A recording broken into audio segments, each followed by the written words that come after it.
This next story sounds so outrageous, it's hard to believe, but it's true. An appointed member of the administration's Homeland Security Advisory Council supports terrorists. I'm talking about a guy named Mohammed El-Biari. He sounds great on paper as the founder of an intelligence firm. He's advised local, state, and even the federal government on combating terrorism. He was even awarded the FBI's highest public service award for his tremendous service in combating violent extremism and has been recognized in counterterrorism legal cases.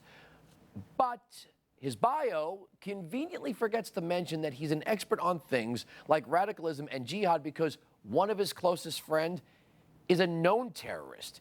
He has repeatedly shown support for Shukri Abu Baker. Yes, I got through that. The former president of the Holy Land Foundation. In case you forgot, Baker and 3 others were thrown in jail for using their charity to finance Hamas. This guy went down as playing a key role in the largest terrorism financing trial in our nation's history. Now, the Department of Homeland Security, they're supposed to keep people like this out, not let them into an exclusive club of the administration officials who actually get access to classified information. Now, national security expert Ryan Mauro of the Clarion Project recently interviewed El-Biari, and he joins me with the details. Okay, so give me some background. When did this guy become a go-to guy? Where did he start, and how did he become a go-to guy for the administration? Well, he told me that his political career began as a Republican Party official in Texas. Republican Party. In Texas. In Texas. And he was also a delegate for McCain in 2008.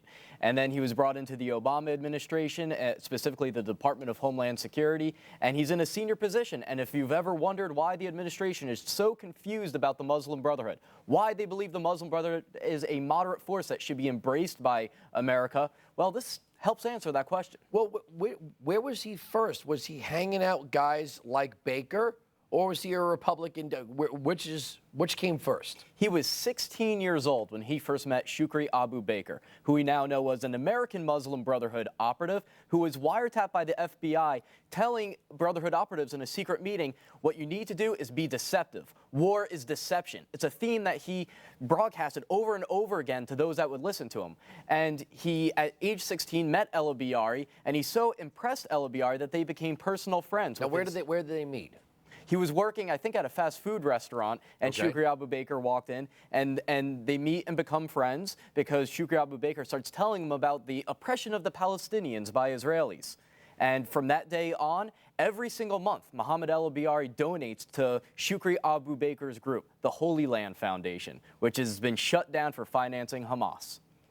So he starts out as a 16-year-old kid working in a fast food joint, meets this guy who's working with the Holy Land Foundation and the Muslim Brotherhood, and then he goes on to start a company later in life, Lone Star Intelligence. Where did he go to college? I mean, how did he get to the point where he could start an intelligence service? Well, I think it's important to notice that his connections came from from political connections and from having connections with the Muslim community as an activist. That's why he was kind of the special gift to the Republican Party and to those that wanted to reach out to the Muslim community, because he had a record not just in intelligence with Lone Star Intelligence, but also a record as an activist and a bipartisan individual. And so he was brought into the Department of Homeland Security, and he's regularly saying on Twitter that basically his message is what will help save the Republican Party. But his message of inclusion. Has he served in the military? I mean, where did he get this intelligence experience? We got 16-year-old kid, we got fast food restaurant, we got Baker. I'm saying the name wrong. Is Shukri Baker. Where does he get the salt to start this Lone Star Intelligence? That I do not know. Okay, so we don't know if he served in the military? It all goes, I don't think he did. It all goes back to Lone Star Intelligence, his intelligence firm. That's his claim to fame. So he creates this intelligence firm. Do we know who gave him the money to start the firm? No. Okay. So he conjures up this intelligence organization out of thin air, essentially, and begins to create his resume as somebody who the government might want working for them. Exactly. In the interview, we didn't go into exactly about that intelligence business. We were focused more on his ideology, because he has written publicly saying that he knows the Muslim Brotherhood in, quote, a much more personal manner than the average white guy, and therefore we should go to him as an expert on the Muslim Brotherhood. But he says that the Muslim Brotherhood is not even a jihadist force, that they're a force that the U.S. needs to ally with. Why is he like the only guy? You're telling me there's nobody else. 309 million people in this country.